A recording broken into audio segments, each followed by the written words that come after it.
we have to hear from our students. I'd like to introduce to you Manuel. He's going to speak for our students. Good evening, classmates, family, friends, and faculty. It is both a pleasure and an honor for me to speak to you today. As I was trying to think about what to say and coming up with nothing much, I became inspired by our time here at Touro.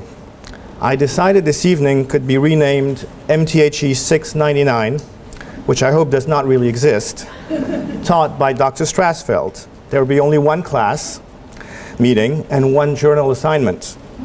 Reflect on your past 2 years at Touro. Think of what you could say to the first graduating class of Touro's mathematical education program.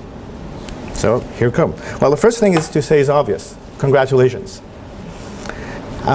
We worked hard, and by we I wish to include both students and faculty, and we should all feel proud of what we have accomplished. After these 2 years, the friends I mentioned above include both fellow students and faculty alike. As I reflect on the path that I, as well as all of you class of 2012, have taken, I have to paraphrase my own son in his speech at his high school graduation last week.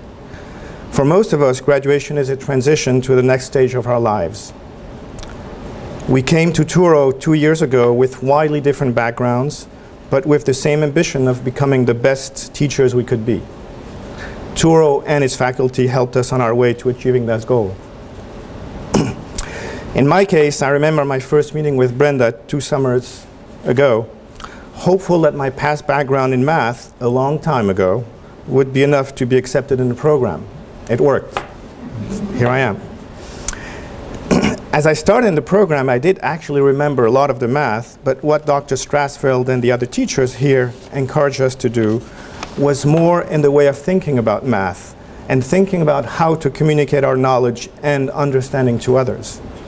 Of course, that included analyzing and discussing curriculum, standards, Common Core, and technology, among other things, all themes that some of us were unfamiliar with at first. These discussions helped me personally in a major way right from the start, as I was fortunate enough to be offered an actual teaching position in January of last year at the Dalton School, a private school in New York City. And I believe that offer came in a large part because of what I had already learned and reflected upon in Dr. Strasfeld and Peter's classes.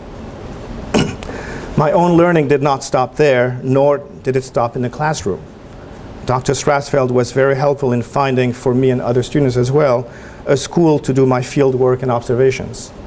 I discovered a little of what day-to-day life was in a New York public school and realized how much more I had to learn about teaching than just solving math problems. Now, I could continue talking for a long time about everything my classmates and I learned during our time here, but I'd like to focus on a few key moments.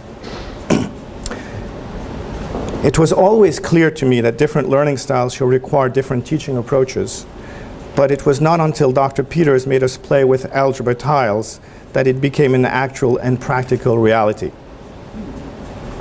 This was further reinforced by the various occasions that we had to work on projects and presentations as small groups, where everyone would approach a problem from a different angle or would think of a lesson plan with different focus points. Now, even though the main emphasis was on learning how to teach, this is not all we did at Touro. We also did learn a little bit of math. And I would like to spend a little time discussing geometry. Prior to Touro, I had never taken a geometry class, and am, as my wife can attest to, what you might call spatial relations challenged. In one word, I cannot see things in space. You can imagine my relief when, after being offered the position at Dalton and having my contract renewed a few months later, they granted my wish to not teach geometry immediately. I told them maybe in a few years, thinking 20 to 30 years might do the trick. I feel fortunate that Dr. Strasfeld brought in Arnon Avitsur to teach some advanced topics in geometry. At my level then, anything would be considered advanced. To my surprise, with Arnon's encouragement, I discovered that I actually enjoyed spending time solving, or at least attempting to solve, the problems, even if I was occasionally confused by the difference between triangles and intersecting and parallel lines. I'm still not entirely comfortable with the material, but with a little more preparation, I believe that I might be ready to teach geometry myself before the 20 years are up. The last thing I want to mention is something that I, as well as my fellow graduates, feel we'll be working on for years to come. The faculty at Tours did not just teach us to write and organize lesson plans or design an appropriate rubric.